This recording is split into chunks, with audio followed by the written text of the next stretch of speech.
ఒకప్పుడు రాజకీయ పార్టీలకు బలం వారి సిద్ధాంతం, వారి విధానాలు, కార్యకర్తల బలం. కానీ నేడు రాజకీయాల దిశ మారుతుందా? ఒక వ్యక్తి ప్రజల్లో ఆదరణ సంపాదిస్తే అన్ని పార్టీలు అతన్ని తమ పార్టీలోకి తీసుకురావడానికి ప్రయత్నించడం ఎందుకు?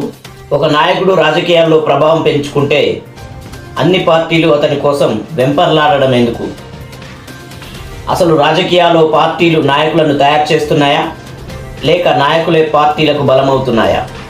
ఈరోజు మనం ఏ ఒక్క పార్టీ గురించి కాదు, రాజకీయ వ్యవస్థలో నెమ్మదిగా జరుగుతున్న ఒక పెద్ద మార్పు గురించి మాట్లాడుకుందాం.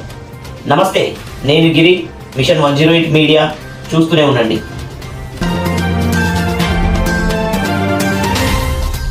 ఈరోజు రాజకీయాల్లో ఒక కొత్త ధోరణి కనిపిస్తుంది.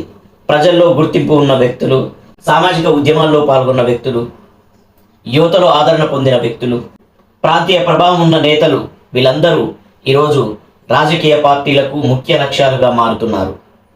ఎందుకంటే ఒక వ్యక్తి వెనుక వేల మంది మద్దతుదారులుంటే పార్టీ ప్రభావం చాలా పెరుగుతుంది అని చెప్పి పార్టీ భావిస్తుంది. ఒకప్పుడు ప్రజలు పార్టీ గుర్తుని చూసి ఓటు వేసేవారు, కానీ ఈ రోజుల్లో నాయకుడిని చూసి ఓటు వేస్తున్నారు, ఆ తర్వాతే పార్టీని చూస్తున్నారు. ఇప్పుడున్న సోషల్ మీడియా యుగంలో ఒక నాయకుడు స్వయంగా తానే బ్రాండ్గా మారుతున్నాడు. అందుకే ఇప్పుడున్న రాజకీయ పార్టీలు కేవలం ఓటర్లను మాత్రమే కాదు, ఇలాంటి ప్రభావం ఉన్న నాయకులను కూడా ఆకర్షించే ప్రయత్నాలు చేస్తున్నాయి. ప్రస్తుత రాజకీయాల్లో ఒక ఆసక్తికరమైన పరిణామం జరుగుతుంది. రాష్ట్ర స్థాయిలో ప్రభావం ఉన్న నాయకుడు లేదా ఒక ప్రత్యేక వర్గంలో పట్టున్నటువంటి వ్యక్తి, అతను రాజకీయాల కేంద్ర బిందువుగా మారుతున్నాడు. అలాంటి వ్యక్తిని తమ వైపు తిప్పుకోవడానికి వివిధ రాజకీయ శక్తులు తమ ప్రయత్నాన్ని మొదలుపెట్టడం అనేది సహజంగా మారుతుంది. అయితే ఇలాంటి పరిణామం ఇది పూర్తిగా మంచిదని చెప్పలేం, అలాగే చెడ్డదని కూడా చెప్పలేం. ఇక్కడ మంచిది ఏంటంటే పని చేసిన వ్యక్తులకు రాజకీయాల్లో అవకాశాలు లభిస్తున్నాయి. కానీ ప్రమాదం ఏంటో తెలుసా? సిద్ధాంతాల కంటే వ్యక్తి పూజ్యం వ్యక్తులపై ప్రభావం చూపినప్పుడు పార్టీ వ్యవస్థ బలహీనపడే అవకాశం ఉంటుంది.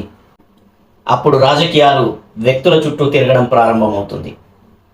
మరి ఇలా అయితే రాజకీయాల్లో ఒక కొత్త యుగం ప్రారంభమైందా? పార్టీలు నాయకులను తయారు చేసే కాలం ముగుస్తుందా? లేక నాయకులే పార్టీలను నడిపే దశ ప్రారంభమైందా? ఈ ప్రశ్నకు సమాధానం భవిష్యత్తే చెప్తుంది. కానీ ఒక విషయం మాత్రం స్పష్టంగా కనిపిస్తుంది. నేటి రాజకీయాల్లో ఓట్ల కోసం మాత్రమే కాదు, ప్రభావం ఉన్న నాయకుల కోసం కూడా ప్రయత్నాలు గట్టిగానే జరుగుతున్నాయి. ఇదే నేటి భారత రాజకీయాల్లో కనిపిస్తున్న సరికొత్త మార్పు. ఇది ఏ పార్టీ కథ కాదు, భారత రాజకీయాల్లో జరుగుతున్న ఒక పెద్ద పరిణామం. మరి ఇక్కడ వ్యక్తిత్వం గెలుస్తుందా, వ్యవస్థ గెలుస్తుందా? కాలమే సమాధానం చెప్తుంది. చూస్తూనే ఉండండి మిషన్ 108 మీడియా. నేను గిరి. నమస్తే.